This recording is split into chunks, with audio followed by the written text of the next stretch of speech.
I'm interested to see if BeastyQT actually sticks with mech on this map or goes bio. I think bio is a much better choice. I'll tell you why in a little bit. Let's introduce our players, Frodan. All right, starting in the top right from Team Empire. One of the best Terrans in the European scene, at least when he's at home and he has everything right. It is BeastyQT, also known as Alexander Kristuk. And the bottom left, we have a second appearance of the night. He's back for an encore. Will he use Infestors? Will he use Zerglings and Banelings?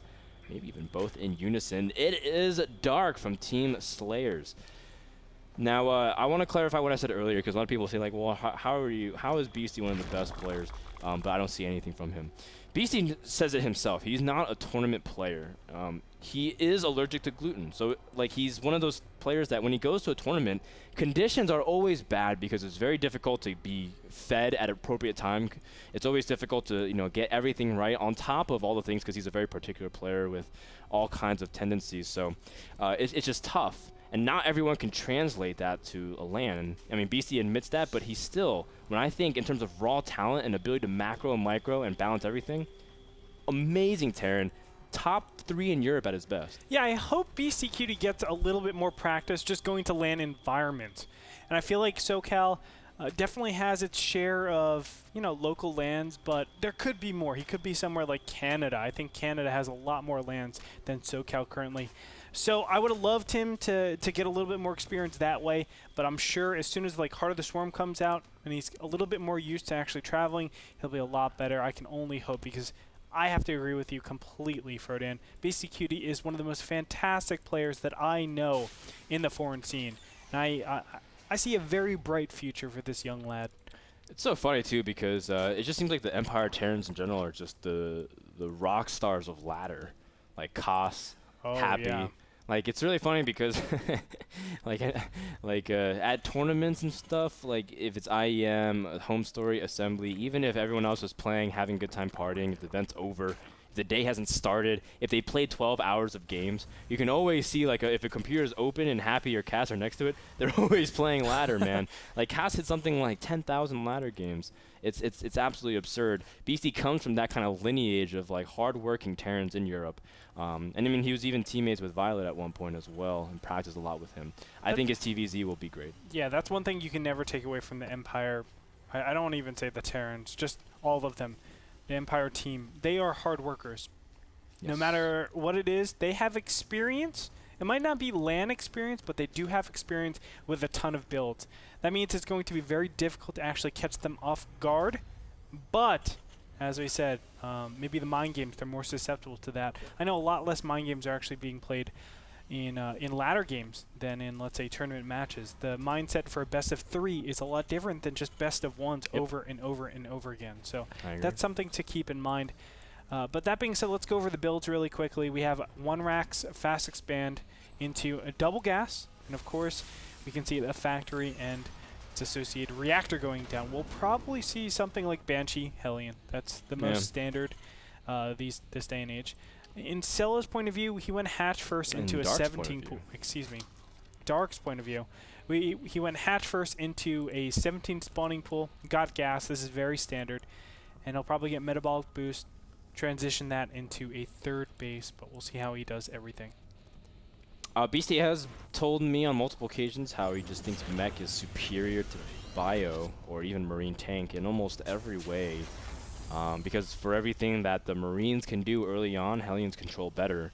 And for all your problems in terms of holding off all-ins, the Banshees scout it very well. And Beasty's been doing that kind of style even before MVP made it cool, in a sense that, like, you're winning tournaments with just mech.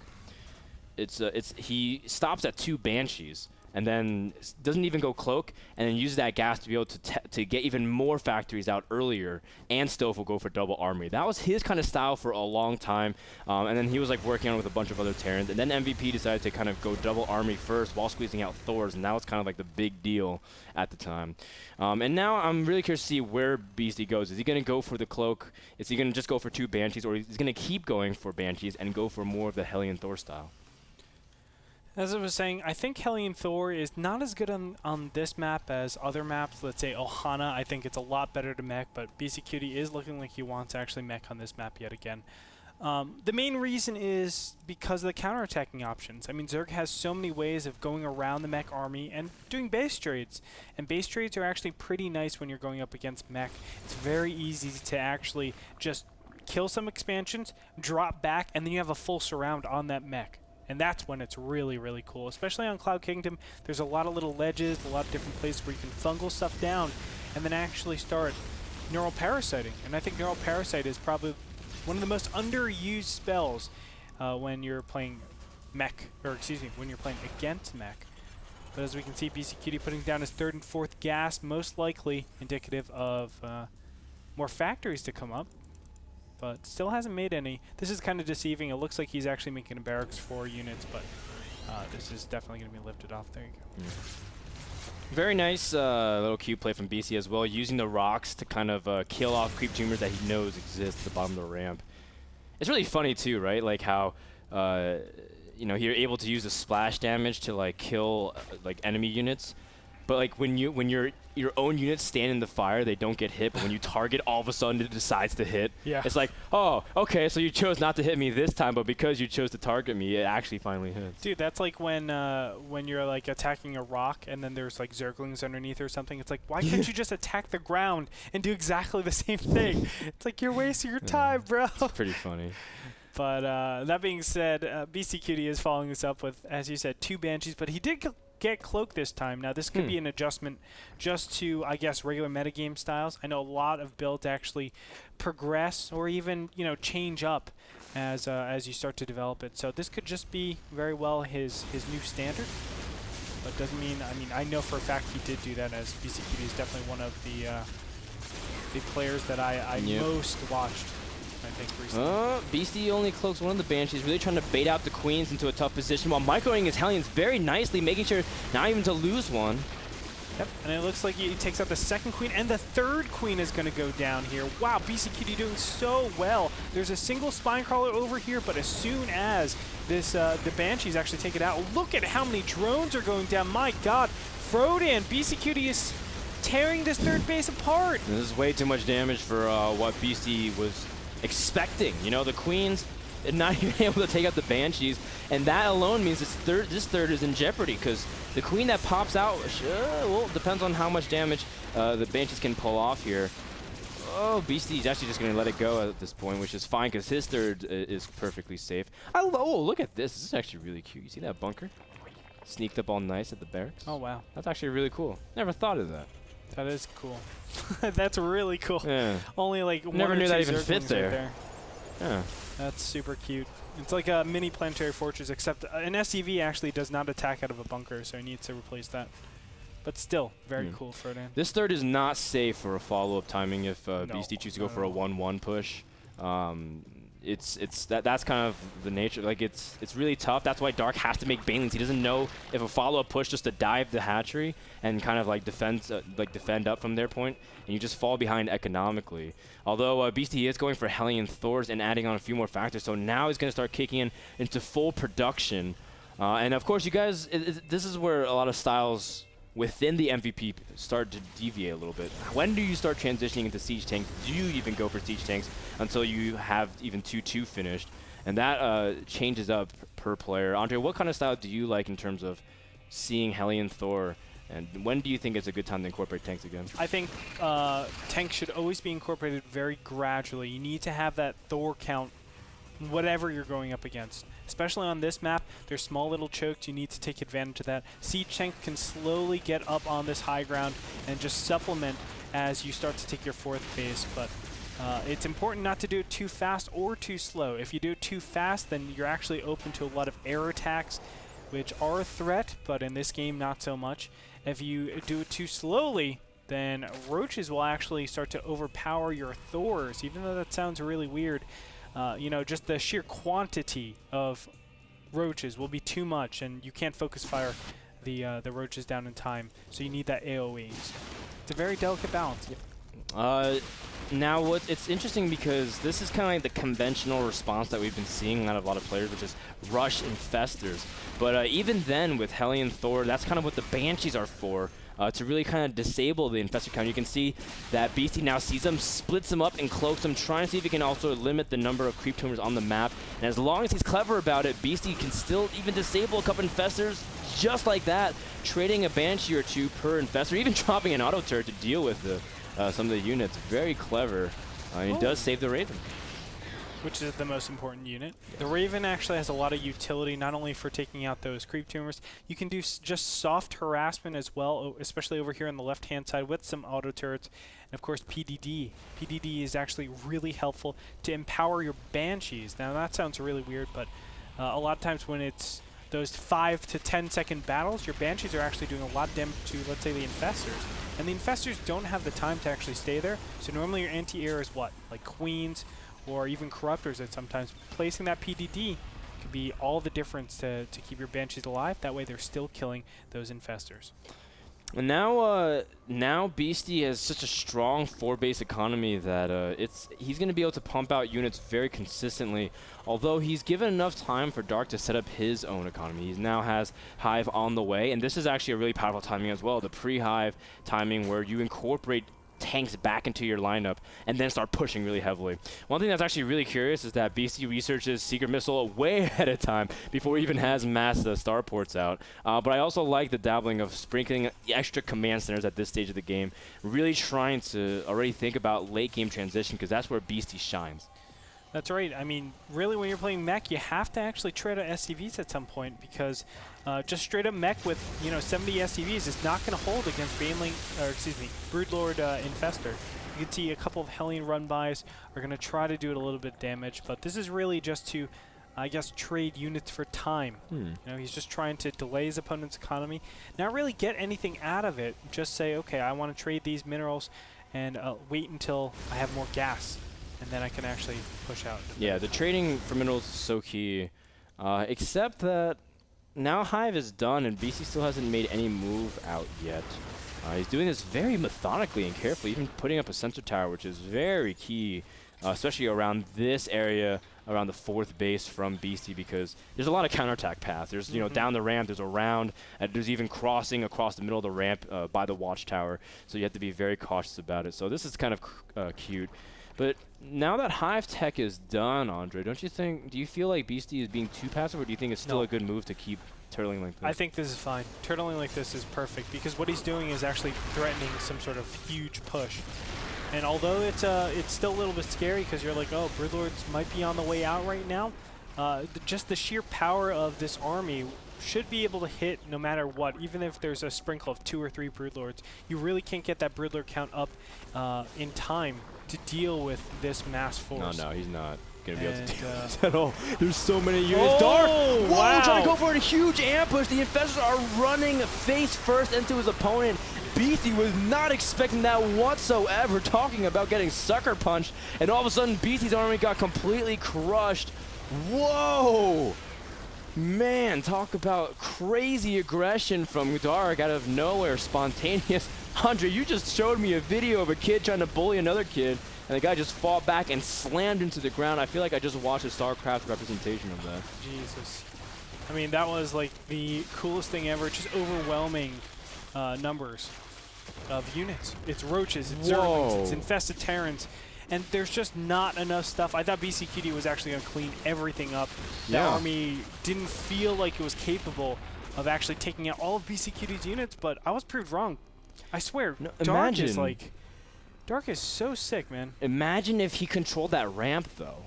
With that many tanks and Thors to clog up everything, oh yeah, Dark would not be able to do anything. His Hive Tech was still in the middle of production. And that kind of loss is huge. Sure, Dark did lose a lot there in that exchange as well. Not just even in the units he lost, but even the energy. So a lot of time. He's going to need a lot of time, but that's what he gets, because mech takes forever to rebuild. Well, not actually forever, but it feels like forever. No, it's a very long time. It's like that time period that songwriters write about where things feel like forever, but it's really not forever, like Bruno Mars says, right? I don't know. I'm just talking about how they always exaggerate in the love songs, man.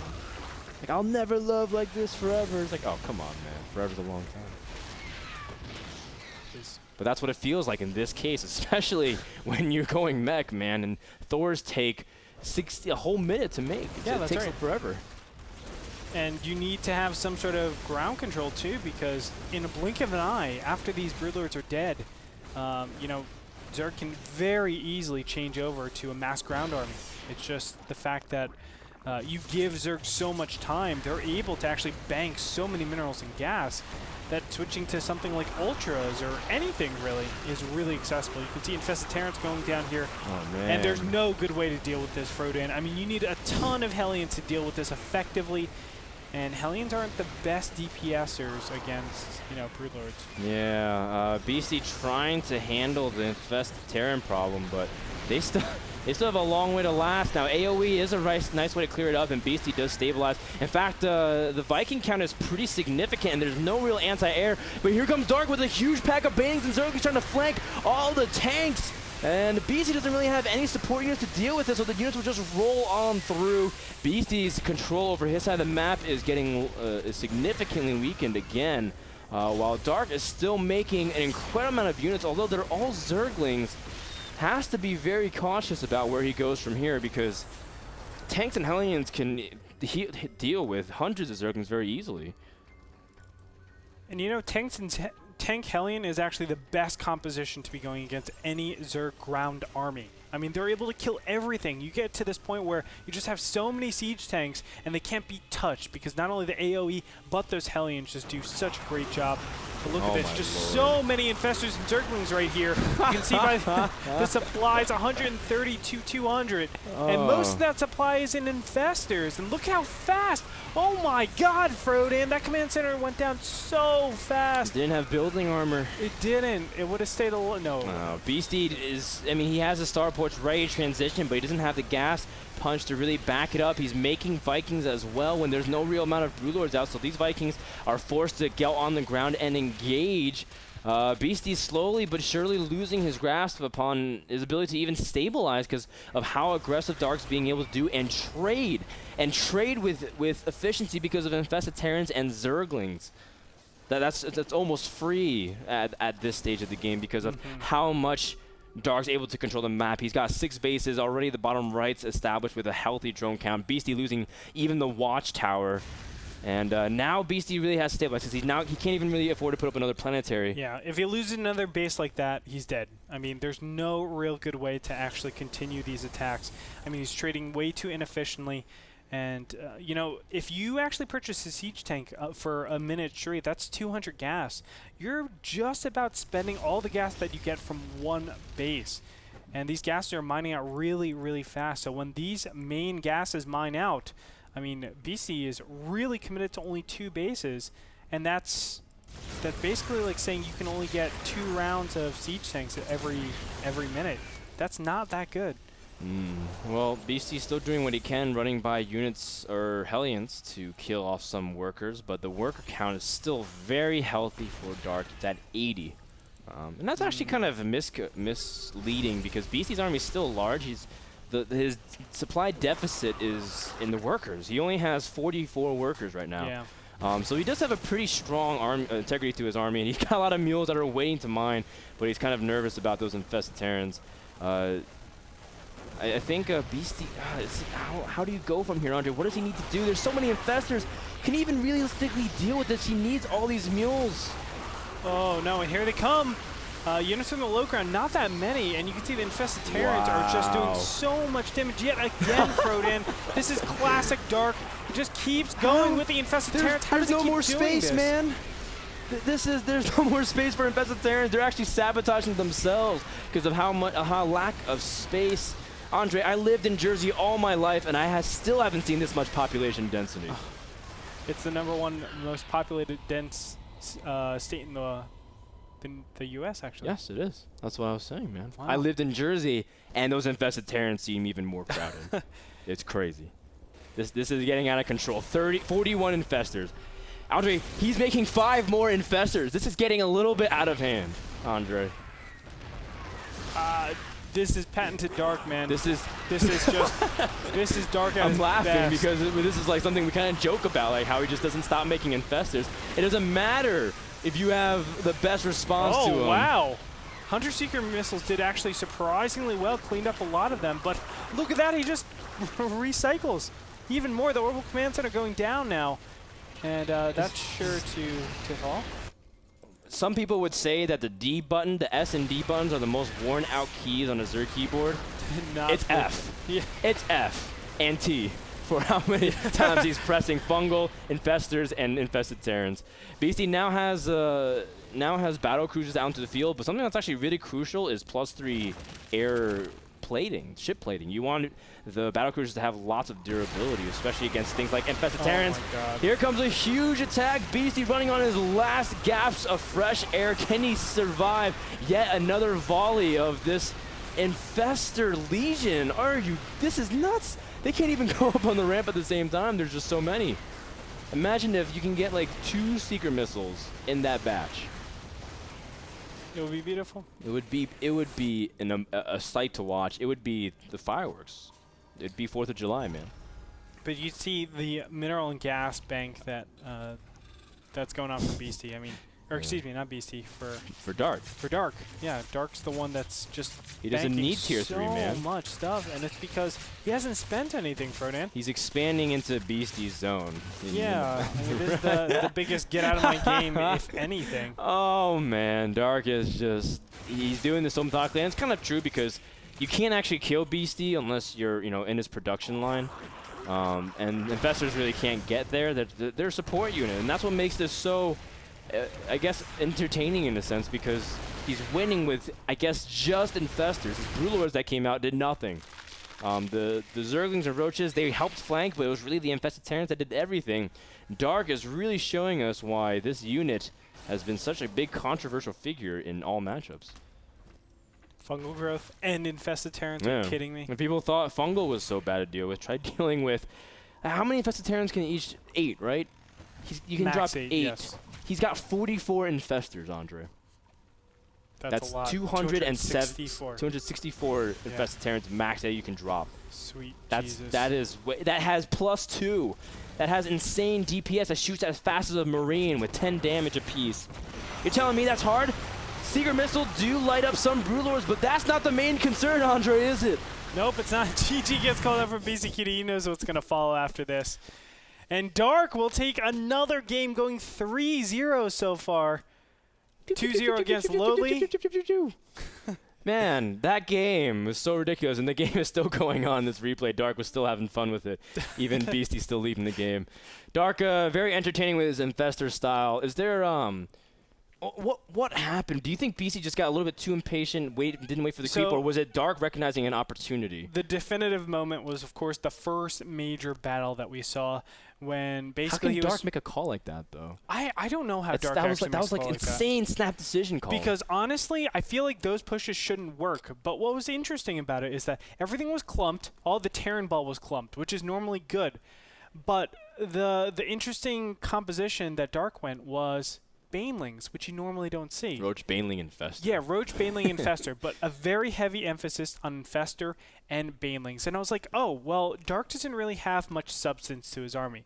But it was so interesting what he was doing. He was fungling the Hellions so that it empowers the infested Terrans. Hellions are the best way to deal with all of those infested Terrans. They're light, so they do extra damage against them.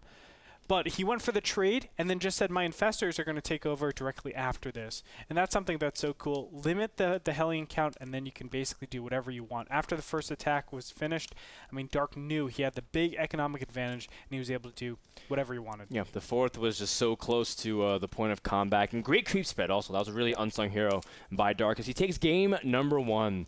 That game was brought to you by Squarespace. For a special offer on things like website creation, go to nasl.tv/p/Squarespace for a great offer for all your website needs. When we return, game number 2 between Beasty and Dark. Let's see what the European Terran can scrap against this infestor, crazy mad scientist. We'll be back after this. Don't go anywhere. This is Week 4, Division 3.